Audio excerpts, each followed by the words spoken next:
But one of the things that we pride ourselves on is, hey, we realize compliance is compliance. It's the law. It's rooted in the KARs.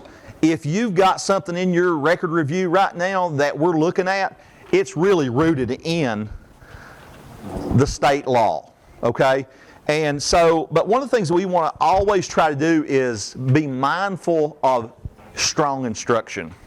And if you've had my trainings or you've had Brenda's trainings before, we always try to weave those two interconnected pieces, because we feel like we not only do we want to tell you what's compliant, but we also want to tell you or show you or model for you what you could use in your classrooms. And so one of the things that we really have subscribed to here has been the Anita Archer model, the I do it, we do it, you do it kind of thing that you've probably all heard. We also know that Anita Archer breaks down things where she teaches vocabulary in a particular way. And if you're teaching new concepts, I do it, we do it, you do it really works. But a lot of her vocabulary instruction has to do with recall of information and being able to visualize and use multiple modes of learning for learning vocabulary. We know our special needs students need vocabulary. So we're going to have a lot of vocabulary today. We're going to have a lot of I do it, we do it, you do it. But I'm going to turn it over to Brenda here, and she's going to take you through. What we're going to do is we're going to try to turn out some folks that can have some at least a knowledge of and an understanding of what we do as record reviewers. Okay? And so she's going to do the I do part. And on your tables, you should have an ARC notice. So she's going to talk you through the ARC notice, and she's going to talk to you about some of the issues and how you would answer yes or no or NA on your record review. So you need a record review document. It's the thing. It's the big document that says OSEAL on it, and you need to turn over to page 7. Okay, you need to turn over to page 7, and you're going to be looking for things. Now, they took the page numbers off this for whatever reason, and so a big part of what we're going to do is going to be organization. You go right past the demographic page and you come to page 7, and it starts talking about ARC notice and ARC membership. And Brenda's going to talk to you about the notice, and I'm going to talk to you about conference summary, but we're going to do the I do it part. She's going to do what we call a think aloud. Okay? So she's going to kind of talk you through some of the questions and answers on the record review itself, starting with that first item, and what happens beyond that. So, without further ado, here's Brenda Combs, our director. Well, good morning. As you know, we only have about an hour, a little less than an hour to go through this. So we're going to try to go through this, but make sure that you get the information that you need to take back with you. All right, so if you'll look up here at the, he talked about this already, the ARC membership, notice requirements, transition meetings required. We did put age 13 up here because sometimes you have a child that will turn 14 right during that IEP that you've written. So you don't want to have an extra meeting that year, so you just go ahead and have that transition meeting when you're having that, and we'll talk about other stuff. 2 types of notices. You know, you had the 7-day notice, which is just our regular normal notice. Parents can waive those 7 days if needed, with the permission of the parent and the district.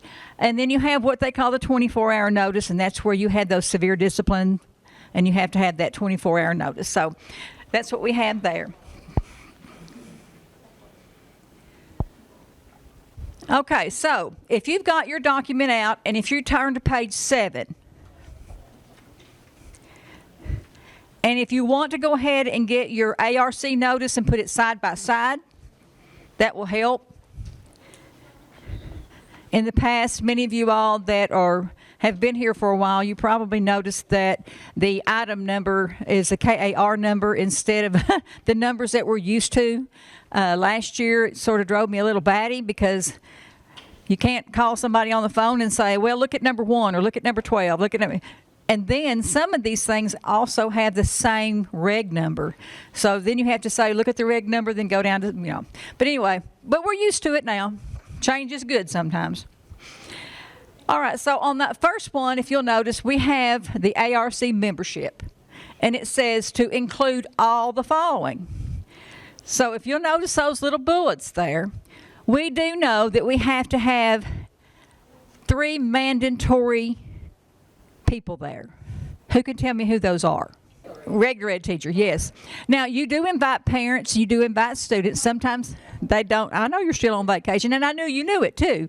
I've worked with Rachel for many, many years, but we're still young. So we do have to have those 3 people to constitute a meeting. Now, if they have a related service people, they also need to be invited. Sometimes we have issues with them maybe not being employees of your school district, and you contracted them, and they could be who knows where that time of day, but they can actually pick up the telephone and do a telephone call, and that will suffice to go over it. Okay, so we do have to have a regular education teacher and at least one of your special education teachers. And of course, your chairperson has to be there during the whole meeting. Everybody has to be there during the whole meeting, or you have to have an excusal for whatever part, and your chairperson has to be there all the time. An individual who can interpret if there's any psychologicals or any testing done, that person can be there. However, the special ed teacher is usually the one that goes over all of that, okay? Because the psychologist is also probably contracted. I know you all are great because some people do have their own psychologists for their own school psychs and can use them whenever they can. But if you're contracting from Lexington or somewhere, it's hard for them to be there. So most of the time, it's the special ed teacher or your speech teacher, it's a speech-only student, that has to go over those testing pieces. And then any individual that's got knowledge of the child, and most of the time, that is really our parent because they are the expertise of their children after they get home. We are their parents during the daytime, or that's what I've always told Mom when I taught school. They're mine during the day, they're yours after school. And we need the child there at least at the age of 13 if they're going to turn 14 during that IEP time because of transition purposes. That's the regs. That's what we have to go by. And we can do that earlier if you want. We do have some districts that have them there at 6th grade, and I think that's great. The earlier that we can start transition, the better off those children are going to be to learn about what's out there in the working world. And it gives them time to look and think and do all that. Okay. We don't have our clicker, but I can do this in my... That just jumps ahead to the second piece. Oh, okay. Yeah. Okay. All right, that's fine. All right, so we're looking over on the next page, which is page 8, and it talks about the parent participation in the meeting. Now, the first thing we want to do is we want to make sure that the parent is welcome, either through the telephone or in person. We need to make sure that person knows everybody at the table, so they need to introduce themselves, who they are, and those types of things. So we need to do that. And we also need to make sure that we document who's in the conference summary, who is in attendance.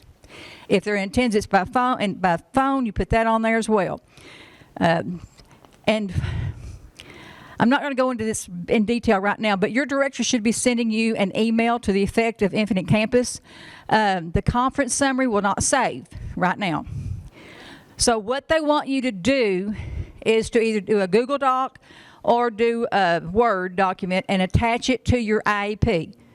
There's a few other things in that as well, so you may want to get up with your director to make sure, or look in your email to see if he or she has already sent that to you all, because there's some more little glitches. And we found that out when we went to the training this Sunday, Monday, and Tuesday. Okay, so in the next block, it talks about the purpose. So if you look over on your actual notice that you have there, I want you to look over there and see if you can find anything that you see wrong. Look over the whole entire document. We gave you 2 notices. We gave, one was very small. Our font was typed in very small. We wanted to type it in. But then we also did a handwritten one, so they're the exact same. And there are going to be some errors on there, and your idea is to try to find those errors. Well, they didn't invite the parent on either. That's right. Okay, so when you're having a meeting, what you need to do is either you write it, the conference summary. You'll either have to go to open up a Word document or Google, and then once you get all that done and save, because it saves in Google itself, but if it's Word, you have to save that. After that, you get your meeting part done, then you're going to attach that to the IEP. That's until they get the corrections done. And they told us it could take up to 90 days. So right now, the conference summary format, saving. It's not saving. Your minutes aren't saved. They're not saved. And if you have any problems, just let us know. We'll help. Yeah, we had a district that already tried that, and they were really aggravated because they lost all of that they wrote. I would be too.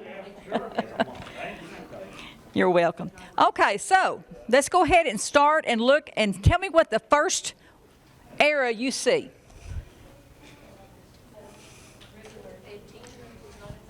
The regular education teacher was not invited. So we've been talking about membership. If the regular ed teacher's not invited, then you got a problem, right? Okay. Are there anything else on here that you see that? Well, some of them may not, if it says location Curry County, but we're in Curry County. That's right. So you have to put specifically what school it is. Now you have the option to put an address as well. That's an option, the address is. But most of the time they know where the school is at. And then sometimes they'll put a room number or, they'll say a conference room or something. But as long as we've got the school that they know where they're at, that will suffice. Because they can always tell them at the front office where they need to go. All right, what else? Well, it's just on number one now, but 1 in the morning or 1 in the evening. That's right. That's right. That's it. You got that one right. Where is the box that says that the parent waives the 7-day notice? Okay, so at the bottom, at the top, it should have where it's got the date, time, and location. It should have a box in there that you check if you're going to waive that 7-day notice. So that's not there. Okay, do we have something else? And Brenda, I might make a note. We want you to play along. So as you're looking at membership and as you're looking at purpose and as you're looking at proper constitution of an ARC, answer yes or no as we go through on your OCL form. Because this is your rubric. This is great in your folder, right? And we just pulled out the big pieces today because we only have an hour and 15 minutes. So kind of play along with Brenda as she talks through this. This is the first. Yes, the telephone number is wrong, and these gals up here also said that the child looks like he's 16 or older. So we've got the box marked not appropriate at this time. We want to make sure of that. Okay, so you look up at the date, and you see that it was sent out on 5/5/23, and you look down, and you see the meeting is in 2 days. Is that legal? No, not unless you have that little box down there that's checked. It's waived 7-day notice. So it looks like you all have found all the errors. And Brenda, this is probably a good time to say, my favorite teacher, Anita Archer, always talks about non-examples. She talks about examples and non-examples. So what we wanted to give you was a lot of non-examples here because it's easy to see what's missing right here, okay? And now you all are all astute at this. You've been through it several times. Those are the things that we're looking for, okay? And those are items that are correctable if you make a mistake, but you don't want to make a mistake, right? Some of that stuff's not correctable, like if you mess up on transition, okay? So. That's right. So we all have to, and I'm going to tell you something. We're not all perfect. At all. And nobody's going to write a perfect IEP. If they do, I want to see it because I'm starting my 41th year, and I don't think I could write one unless I had a lot of time. And we don't have a lot of time as teachers. You all know that. Okay, so in the second box, it talks about that purpose. So we do have on your notice, if you'll look, you all caught that already. You didn't check the box to discuss to discuss post-secondary transition. So that box was not marked. So that's going to be a no. You've already caught the one that talked about the membership. You didn't have a regular education teacher invited. We don't know if we need an excusal letter. Now, if you have the child has only one teacher and that something happens and they can't come, you can either get a teacher, a regular ed teacher from maybe the grade up or the grade down, because they should know the content. They should know that part. So that's the reason why we don't put names. We just check the boxes of the roles, because you never know what could happen. Now, if a member can attend, we have to send home a notice. We have to make sure that the parents know that the person is going to be absent. We also have to send home the documents, the IEP part, maybe it's a speech person or whatever. We have to send those pieces home beforehand to let them look at it, go over it, because they want to make sure they understand it before they get into the actual ARC meeting. So they might have to talk with that speech teacher prior to OT/PT. Most of the times, the members that are going to be excused are your related service person. And that's who is actually the reason why this was even developed. So we don't have that. We didn't put in there the kid had speech or any of those OT pieces or PT. The next one is the LRE provided a written invitation to the parents, which met all the requirements. So it says here, and you all found this, the notice was sent at least 7 days before the ARC meeting.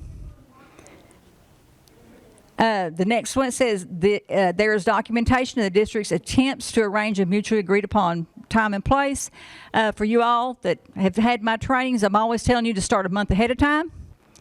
And the reason for that is you can actually send home 2 to 3 notices depending on your policies, your local policies.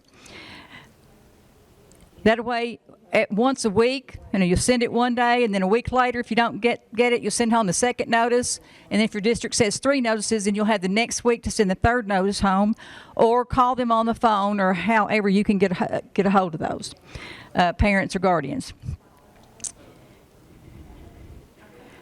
The ARC included all the following: the purpose, time, location, and members. Now, we all already noticed that we had 1 o'clock. Rachel said it didn't tell us if it's AM or PM. And truthfully, you need to put that on there. I know they assume that it's 1 o'clock in the afternoon, but we need to have a habit of putting AM and PM on our notices. And we had one purpose that was missing. The transition piece was missing, so it's already an automatic no. Now, we know the parents have the right to bring anybody they want to come to that meeting that could have some knowledge about that child. And sometimes we find out that they don't have knowledge about that child. They just come with the parent. But the parent has agreed for them to sit in on the meeting, so we just allow that unless they start some really rough stuff, and then we have to talk to them a little bit. You look over on page 9. Where do they find that notice that the parent has a right to bring anybody? It's right on the conference, on your notice here at the bottom. Right, see that wordy stuff? Sometimes when you're doing record review, the form takes care of the checkbox. That makes sense. So I wanted to point that out to you. How do you get a yes on that? It's already taken care of, so you just automatically check that box. But it is part of regulation. And that's why it's actually on there. We have to have that on there just to, because the federal government is over the state, and they get audited, and they check all of our records and all those types of things. So we have to make sure that we do it correctly. Okay, so when you go on over to the notice, the LEA will invite representatives from early intervention. That's when we're looking at first steps, those types of things coming into the school program now, your preschool. The next box, for students who are in the 8th grade or age 14, the meeting is included all the following. The purpose is the development of a statement for the need for transition services. And we have to look and make sure that the student is invited. So we're looking to make sure that's there. We also like to see, and the State Department likes to see, some conversation in your conference summary with the student talking about the transition pieces. What is their interest? The 13, 14-year-olds, they're just now getting into it, so they're not going to give you a lot of detail. They may tell you what they would like to be at that time. And at that time, we have to do what they call a multi-year course of study. That's the only thing that you have to do in the 8th grade. And it has to be throughout their when they exit high school. Hey, Rick, this might be a good place to kind of put our hands on this a little bit, so to speak. So if you'll just perk your ears up for 1 second, Brenda and I have talked about this a lot. When this thing first came out last year, I was training over in Owsley County. I was actually training the old record review, and they dropped it in the news to use. Okay, on August 8th, I'll never forget it as long as I live. August 8th, 2022 is when this came out. This is straight up regulation. If we go just by this and don't adhere to some of the guidance documents that accompany this, like the IEP guidance document, the SDI guidance document, there's all kinds of guidance documents they put out with this. So we know that if we don't use guidance, if we don't use the best practices, then we're failing our kids. And the other piece that you got to remember is that if you don't use the best practice stuff, are you providing what the student needs? And if you go to a court of law, can you defend it in a court of law, right? Okay, so yes, it's important. Like Brenda just made a huge point. We need you to think outside the box. When you go through this and you're looking at it, it's just regulation. Susan and I were having a conversation not too long ago as I was reviewing some files, and we realized that for transition, you can mark all the boxes and not have any discussion. You can mark them all yes and not have any discussion in your conference summary. You see what I'm saying? Uh-huh. So your conference summary is guided by best practice and what we've always done before, and do we explain, and do we include the student's preferences and interests and all that kind of stuff. And do we have, if we say purpose is to do an annual review, have we discussed progress and where the kid was functioning at the end of the cycle and what we're going to do next. So you've got to think outside the box. And this is when we do the record review is skimmed back to the just the law, but we've got guidance documents that push us into best practice. And that's what's best for kids. And we at KVEC firmly believe that you need to continue to do the things that we've been doing time and time again on best practice for kids. So Brenda, I hate to make you go back over that again, but so if a child is, how do we do that multi-course of study? Do we go ahead and fill all that out if they're 16 or above? You fill a multi-year course of study out for the 14-year-olds as well. That's the only thing you have to do. 14 through high school. Right. Okay. Mm-hmm. Each year you'll have to do that. I just wanted to make sure we You'll have to click that little box that says add a year, add a year. But remember, it's from their current year. So once they get in 10th grade, you're just going to write 10th through 12th on there. So You won't have to write all that stuff. They need to start putting stuff in that transition piece. Yes, yes. We say beginning at age 13. Mm-hmm. Because they actually start their ILPs in 6th grade, they should have a little bit of knowledge of what they want to be in and all those types of things. Now, the next box talks about your 16-year-olds. So this is the box that we look at for this child, because this child, I think, might be 17. So we look at that. The IEP was in effect when the child turned 16. All right, so we need to look at, well, we don't have an IEP, but you have to look at your IEP, look at the date, see if the IEP was in effect. It was still in timelines. The next thing, we have to look at that purpose, and we've already noticed the purpose was missing off of the notice. So that you already know it's going to be a no, because it's like all of them or none of them. It's a yes if you get all right. If you miss one or more, then it's a no. Okay, then it says includes the identity of any other agency invited. Well, it did. On the notice, it did say not appropriate at this time. Now, you have to have the evidence piece in your conference summary. Why? Not now, all right? Why do you not need an agency at this time? So you need to make sure you do that. Okay, so the next box, it says, except for meeting concerning a disciplinary change in place or safety issue, remember we had that 24-hour notice for that, the LEA shall provide notice to the parents of a child with a disability at least 7 days before the ARC meeting. Now, we do know if it's a weapons issue or a drug issue or some serious offense, you got the 24-hour notice. Something very serious.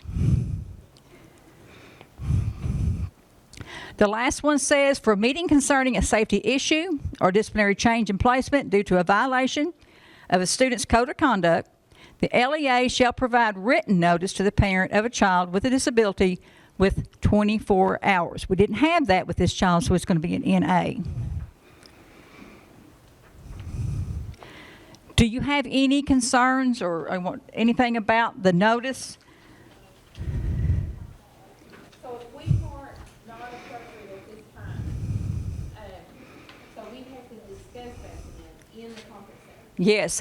Denny, Paul, and I, when we come to do your records, if we see you've marked that, we're always reading that's what takes us so long, because we have to read the conference summaries. We have to make sure we see the evidence of why there was not an agency invited.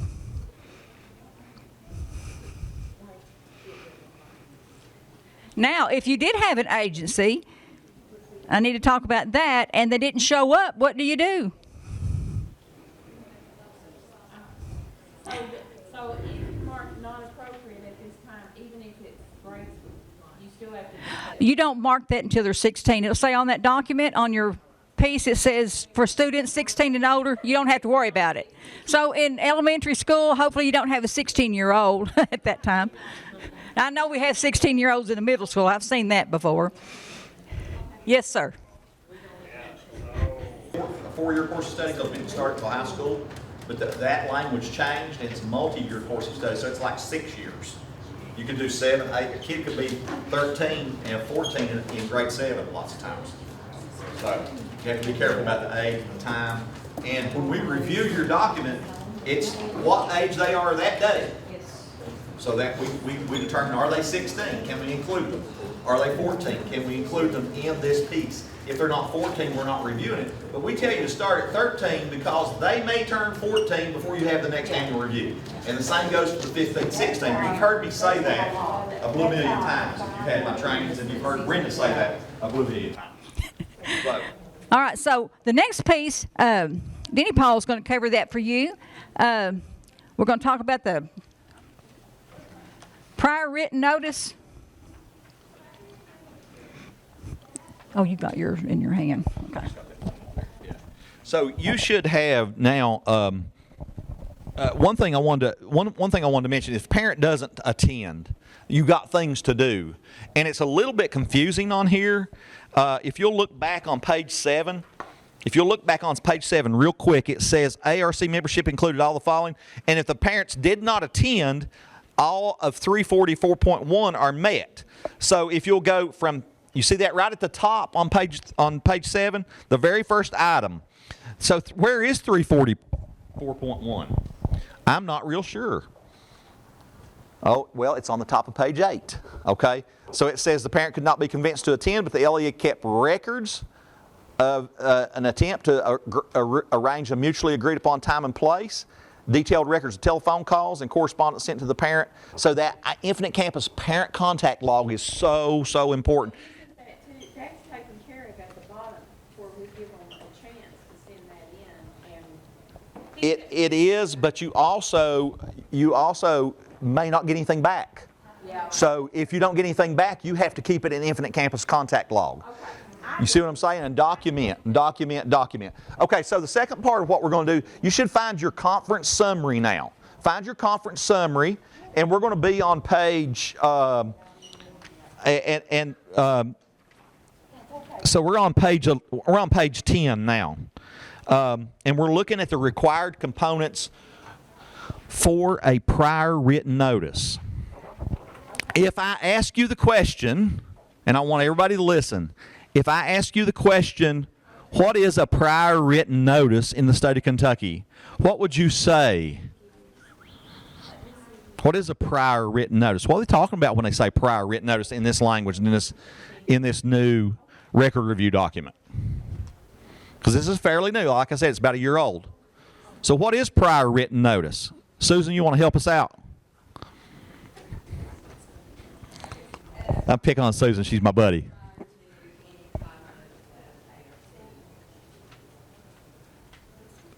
Okay, so that's one type of prior written notice, right? So your ARC notice we just talked about, right? That's one.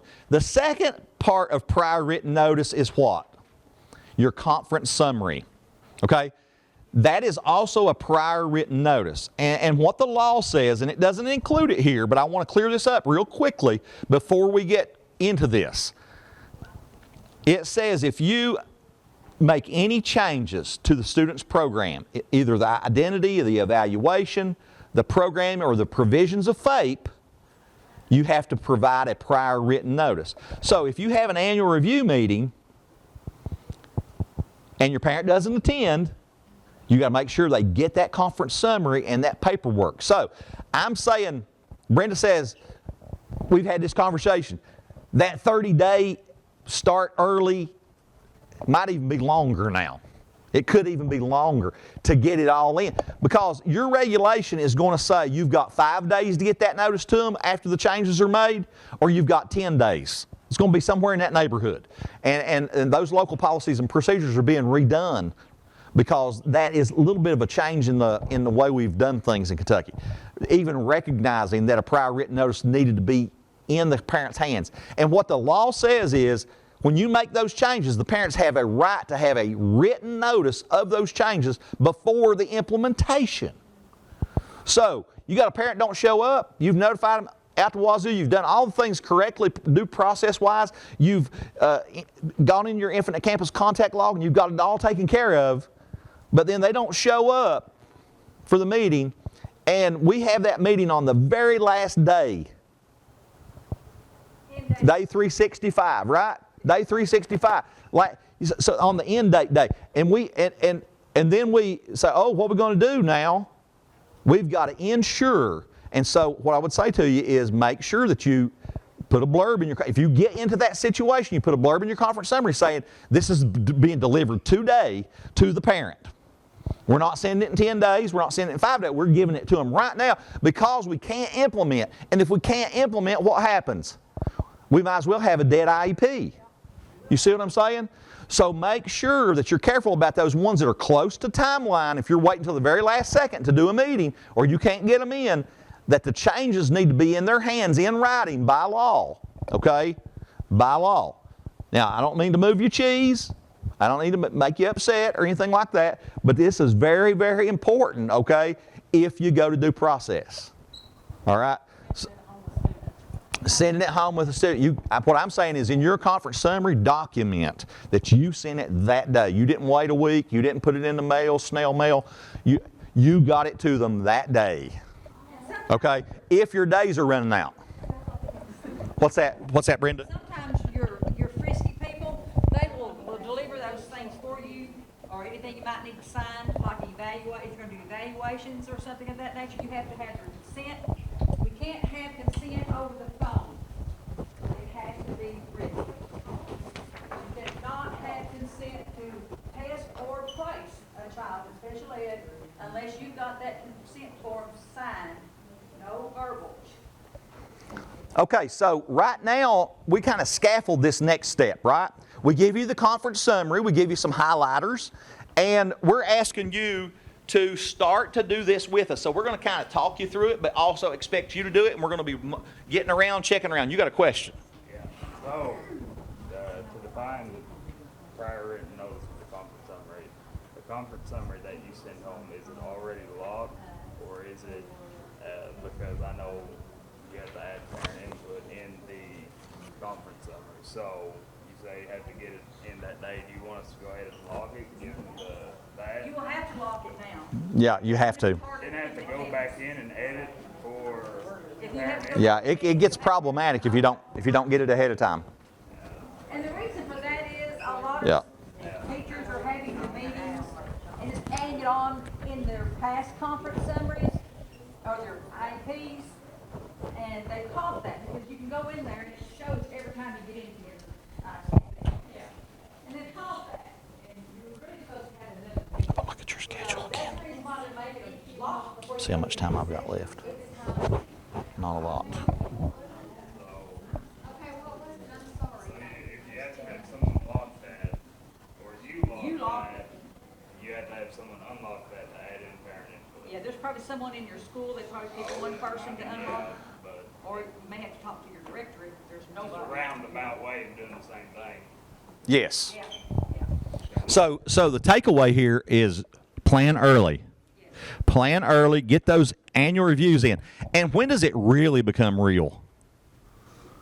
If you don't have an annual review done within the timeline, transition is a non-compliance. And if you have two of those, it's a systemic non-compliance, and you have to report it to the state. And you get a cap. And you get me for about a year. Okay? And you don't want that, right? You don't want me for a year. Really? Not just one day, for many. Yeah, so I aggravate you to death till you get it all right. Yeah, you have to fine-tooth comb it. Okay, so we need to move on, or we're going to run out of time. The second part of this is we're looking at conference summary, okay? And so if you'll look with me on page 10 of the record review, it looks like this. Record review, page 10. And it talks about prior written notice must be updated with the student's signature when they're 18. And then it also talks about the notice must include all of these following. So what I want you to do is take your conference summary, and you're really looking at page 2 of your conference summary, and also your minutes of your conference summary, and you're looking at this conference summary and you're giving it a grade. Does it have all those components? So the components are a description of the action proposed or refused. So where are you going to find that? Action. So on page 2 of your conference summary, pull your conference summary out. You don't have conference. I made 40 of them. Okay. People must have picked them up and took them to other places. Yeah. Okay. So when you're looking at that conference summary,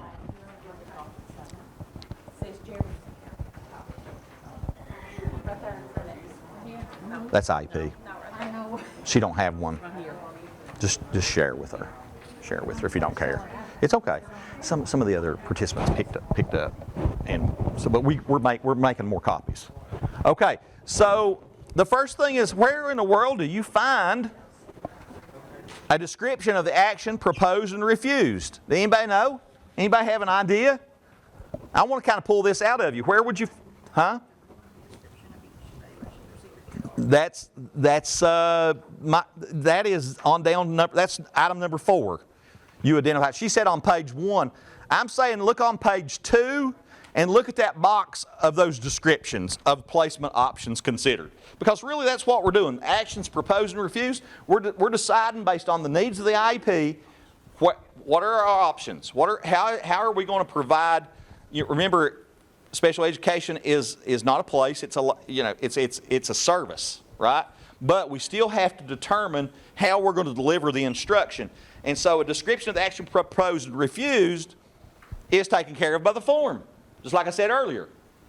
So that's always a yes right there. Because our form is correct in that it gives you those options, okay? An explanation of why the LEA proposed or refused to take the action gets a little more problematic. Now, where are you going to find that? Those reasons why, right? Those reasons why we're restricting the environment, the reasons why we have to provide the SDI, we have to provide based on the needs, the individualized needs of the student, okay?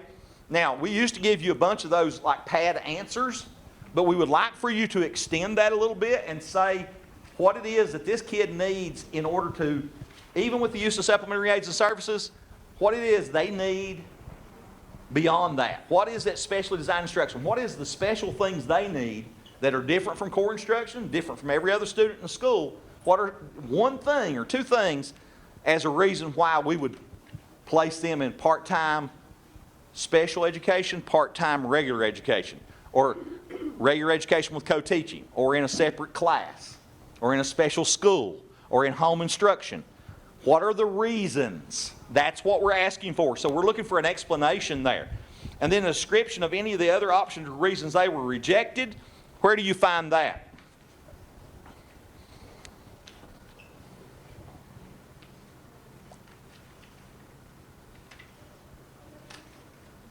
Is it on the next page?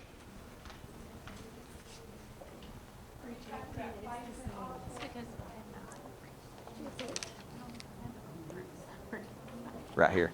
Yeah, y'all just kind of use, just kind of use that. And we're going to get to the IEP here in a second. Okay. Okay. So they're bringing some. They're bringing some. They're bringing some. Okay. So a description of any other options or reasons they were rejected is you can document that in your conference summary, or you can put that under other relevant factors. But really, that's going to be any other options or reasons. Those are things that come up outside of the purpose of the meeting. Okay? So, parent comes in and says they want an instructional assistant for their student. That's other options, right? That's any other options or reasons those options were rejected. All right? And then a description of each evaluation procedure and assessment and record report is right there on page 1. Okay? So mark this with me. Mark this. Do you have all the pieces? And a statement that the parents of a child with a disability has protection under the procedural safeguards, and the sources for the parents to contact, who to contact to obtain assistance in understanding the prior written notice. Now we said, what is the prior written notice? Conference summary, right? So you got it's all over the place. And the reason we want to do this scavenger kind of hunt with this is you've got to know where to find it. So if I'm looking at a description of each evaluation, procedure, assessment, record, or report used as a basis for the action, then I've got to look here. And I've always want to look and see if I'm doing an annual review, if I've got student progressing in achieving IEP goals. I also want to look on the back part of this and see if there is a description of all the tests and records that we might give. And you might, especially on an initial, you might explain that to the parent. Because one of the things that you really want to do is you want to make sure that you don't predetermine anything in evaluation or eligibility. And you also want to make sure that you are not talking over their heads. Okay? So that's why that's there, to explain. So it's a rudimentary description of each evaluation procedure and test that you might give that child to determine eligibility. So that's a big piece of it. Now, if you're looking at those last pieces, a statement. Does anyone know where to find the statement about the parents of a child with a disability having protection under procedural safeguards? We always document that and say we're giving a full copy because that's what the regulation says, and we give it at certain times. The parent rights, you know what I'm talking about? We always say that, but there is also a place on the conference summary. Where is it? You guys know? It's on your signature page in fine print. And it also says, what else does it say? Can you read it for me? Do you care to read it? I'm getting tired. My throat's starting to hurt. I'm preaching. I have, right here. I have been advised in my native language and understand the contents of this notice. I have a copy and have received an explanation of my procedural safeguards as a parent of a student with a disability, as a student with disability. I understand that I can receive additional copies of my procedural safeguards, a further explanation of my rights or assistance in understanding the content of this notice by contacting the student's school or the director of special ed. Hey, you guys remember we used to do those template conference summaries? We had those little drafts where we'd kind of fill things in. Yeah. You remember those? Yeah. And we would have that written right in there. You can call the director, right? And I started saying, I'm the director. I don't want you to put that in there, right? I want that in the fine print, right? No, I'm just kidding. But we used to really just write that out, but it's taken care of by form there. So, but you got to know where to see it and where to find it, right? Okay, so we understand that piece. Now, You have to make sure you do add that to your conference summary. I was getting ready to say I added to my conference You summary. have to do that now. I know a lot of Algonquin people, when I go over to do your records, Yeah. I see that in yours. Yeah, so we still keep that in there, Still right? keep that in there. Okay. It has to be in there. and You can actually just take that little blurb that's right there. and just That's nice. yeah, just copy and paste it over there. Yeah, or retype it. Yeah. So so we've covered that 344.2. Now we're talking about the written notice was provided in the parent's native language. It also says that, right? You can also, if that's not an issue at this time, you can mark in A on that. Then you look at the copy of procedural safeguards on 345.1. This is on page 10 at the bottom of the page on your record review. Okay? So what we're hoping for you to do is play along with us, mark your record review. Did we have all the elements that we needed here? Okay? Is it yes or no? You all can just make that call. What do you think? Is it yes or no on that first one? Yeah. And then go over, on this last one, we're looking at parent rights. Go over into your conference summary minutes. Is there some minutes in there? See if they say anything about giving parent rights. Now, we see all kinds of things when we do record review. And one of the things we try to do when we train record review is tell you about the things we see wrong. And one of the things we consistently see wrong is a statement like, parent waive the rights to receive the notice of parent rights. Can't waive that. Cannot waive that. You can't waive the reading of the rights. You can't waive anything. Okay, you don't have the right to waive any of that. Can you use a summarization of the rights? Yes. As an ARC, you can use a summarization. You ask the question, do you understand your rights? And you say, I'm giving you a full copy today because it says you shall provide an annual copy of all 33 pages of it. Right, Brenda? Yes. Does it say it anywhere right at the very beginning? Yeah, on this one it does. On this one it does, right here. On the very first page of the notes it says, the parent participated by phone, the parent was offered an explanation of their parental rights and procedural safeguards. Parent stated she did not need a further explanation and a copy will be mailed home with all other paperwork. So they're going to give a copy. And she understood. Got to have a conversation. Yes. It is. I mean, I'm going to ask two questions. One, did you give a full copy and have you documented it as such? And do they understand the contents of it? Because we're talking about parents that don't know educational speak lots of times in language. Question. So you said they cannot waive the rights, however, then verbally denying you reading 33 pages. Is that them waiving the rights, or is the fact that you're still sending home the copy of the 33? The regulation says you give them a copy of it and you explain the right and you can summarize it. Now, if they are mad at you and they come in and they want you to read all 33 pages, I'd say do whatever you can do. Do whatever you can do to keep them from taking you to court. Okay? That's what I would say. I mean, that's right. Okay. And then there's some other times when you have to give parent rights upon initial referral or parent request, upon receipt of first state written complaint, upon receipt of the first filing of a due process hearing, and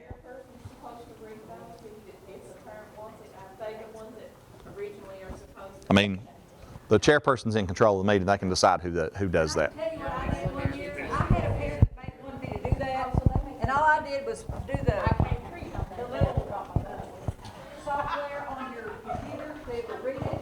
I just put it on there and it read it. And then I asked if he had any questions. Yeah. Okay. So on the bottom of page 11, or on page 11, there's just a little bit of stuff there. Okay. And this is all about the LEA obtaining consent before conducting an initial evaluation or a reevaluation. All I would say really quickly there is don't evaluate without consent. Okay? Now, there's some stuff coming down the pipe about reevaluation. You know, if you can't find them and you've notified them properly and all that stuff, you know, it's much like an annual review. You can go ahead and do it, but your regulations, your policy, your local policy hasn't changed yet. So you can't do that yet. Okay? So keep on keeping on until your policy changes and your board has approved those, okay? Yeah. All right, and then, so now we're up to the IEP part. And so pull out the IEP and get on page 13. And Brenda and I are going to do this together. But we're now at the the you do part. We just kind of walked you through that. Now what I want you to do is to try to take what it asks you for. Okay? So 325.1 and 325.7a, you're going to be looking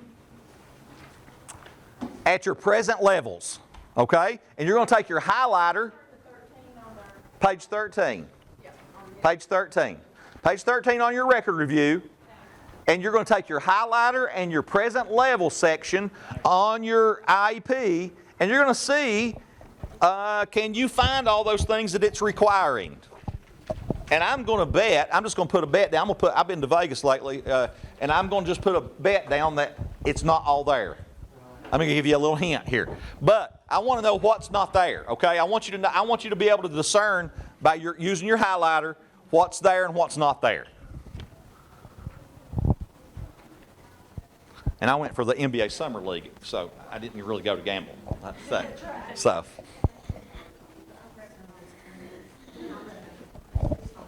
Okay, so we're going to circulate, and we're going to see what we're doing here.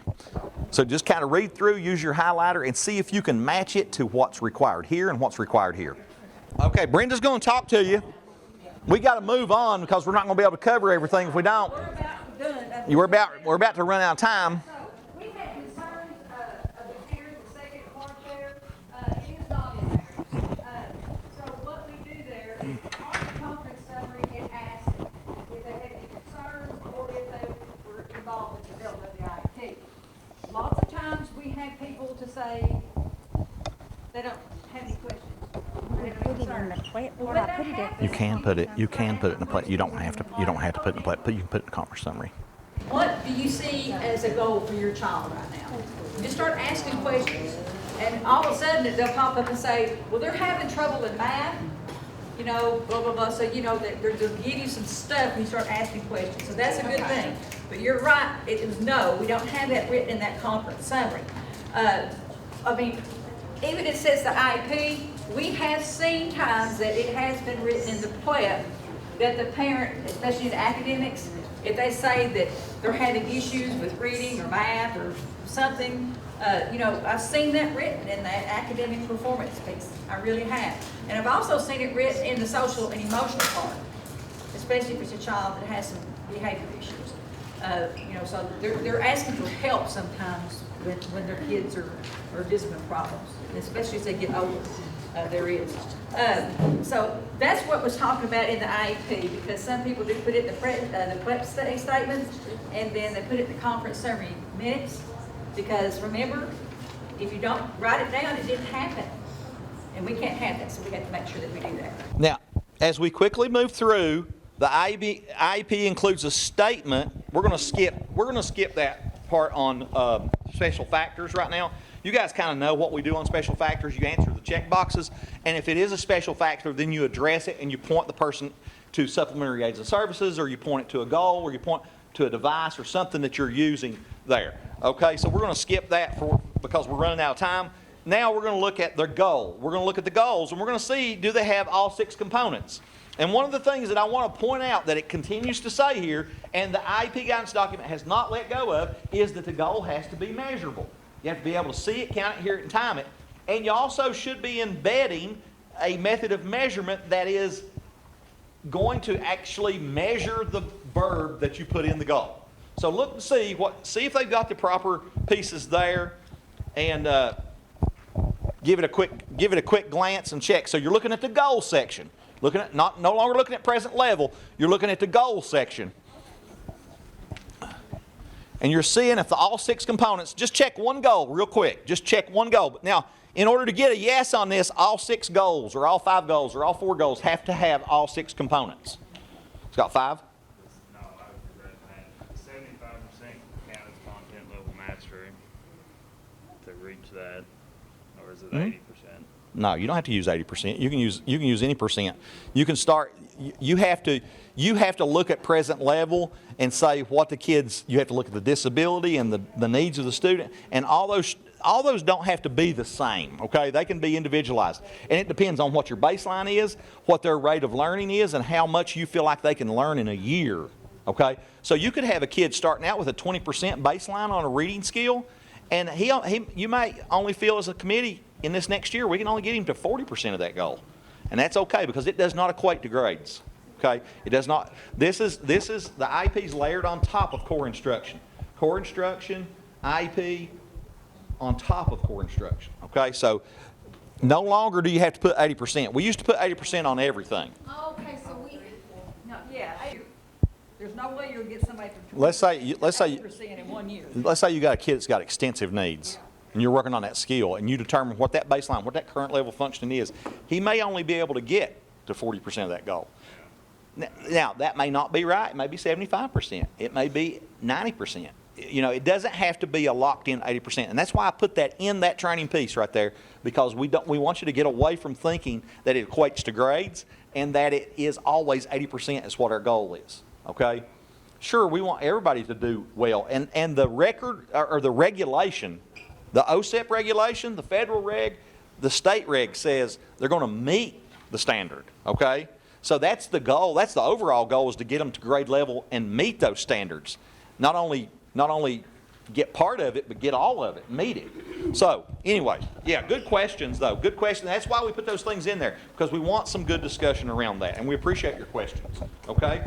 The next section says the IEP has all the following: a statement of specially designed instruction, related services. So look at your specially designed instruction that goes with your goal under there, in that, and see if it matches. We're looking to see, does it make sense? Is it something that you could do that is special?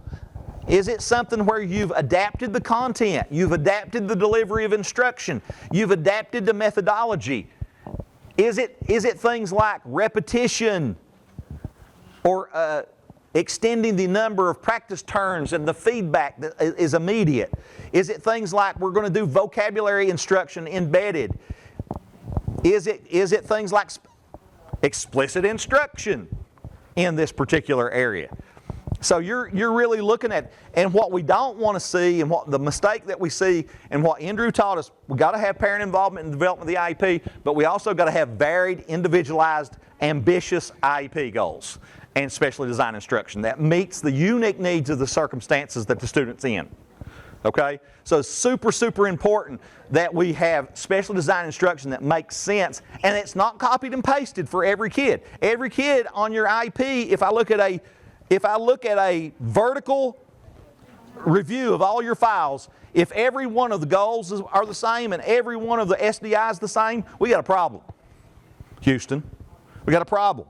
Because yeah, it's hard to do it, but we need to know where the kid's functioning, and can we have verifiable data that drives the goal, that drives the instruction, that drives the progress monitoring. Okay? So important. So important. Okay? So you're looking to see, you can't leave the supplementary aids and services blank ever, and you can't have a laundry list. You don't want to put too much. You want to put exactly what you're going to provide and what you know you're going to provide, and you can always add things to. You can't do less on the IEP than's written, but you can do more than's written for the student, okay? So supplementary aids and services, important piece there is to understand that. And then let's quickly look over at the area that says the IEP includes a statement on page, it's probably page 15, if I numbered my pages correctly on the record review document, page 15. And there's a piece there that talks about progress monitoring, okay? How the child's progress toward meeting the annual goals will be measured, and when the parent will regularly be informed of the progress toward the goal. Does the IEP take care of that in its entirety? I'm thinking it does pretty well on how the child's progress toward meeting the annual goal will be measured. I'm sorry. When? We're going to do when. As often as report cards are issued is what a lot of it says, and then you got other. What I would say here is we need to look really hard at how we're documenting how the child's progress toward meeting the annual goal will be measured. How will it be measured? Okay? What method of measurement will we use? And we're going to use data collection at a certain amount of time. So that's a big piece, and I think that's a little bit of a difference in the law and a little bit of difference in practice, okay?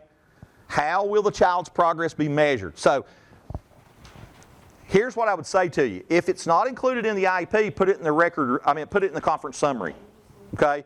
But it's really intended to be included in the IEP. So under that other section, you could just explain what you're going to do to measure progress. All right? Here's another mistake that we make. So we're jumping down to 350.1.9, okay? I'm sorry, we're jumping down to 325.9. Right under that progress monitoring piece, it says an explanation of the extent, if any, to which the student will not participate with non-disabled students in regular education classes. That's the LRE statement, okay? That's where you're saying the student's going to be here for these classes, they're going to be here for these classes. And then when you jump down to documentation shows that the removal of the student from the regular education environment occurs only if education in the regular ed environment with the use of supplementary services cannot be satisfactorily achieved due to the nature. That's why you need reasons. See, that one jumps back over to the conference summary. That 351.9, it jumps back over to the conference summary and says, can you provide me with reasons beyond the use of supplementary aids and services as to why this student needs to be receiving the instruction in this particular place? That's where it jumps back to. So when we review files, we're going along with IEP. We got the LRE statement. We got the services page that needs to match, and we got the content included in the location. You were getting reading, and we got the content in the location. The location is regular ed with co-teaching, and we got reading. But then we're also looking back over on 351.9, we're looking back to the conference summary and saying, are there some good reasons why, even with the use of supplementary services, the severity of the disability requires the student to have more? And that's your adverse effect, that's your special design instruction piece. Okay? That's when you're really, really driving home and giving reasons to support why that kid is getting what he's getting and what he needs.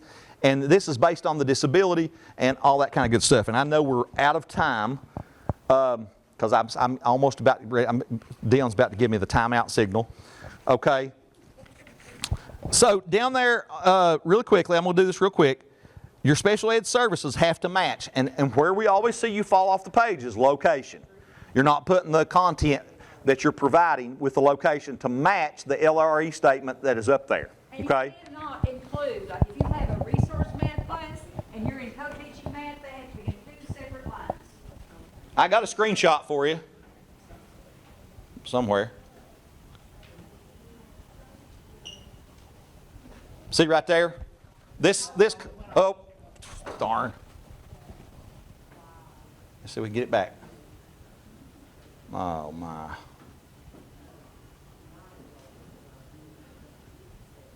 Well, nevertheless, I hit something I wasn't supposed to hit. Okay, we'll have to get that back. Okay, so the idea here and the takeaway, and I'm going to shut down right here. The last thing, ESY, you got to do progress monitoring to be able to answer that correctly. Okay, you got to have data to drive that discussion of that 6-week recoup. Okay, so that's the other piece that's the last piece that we're going to talk about. Now, there's a feedback form that you can provide feedback on this session. Okay, and the next session is going to be on executive functioning, and Dion's going to lead that one, and I'm going to support.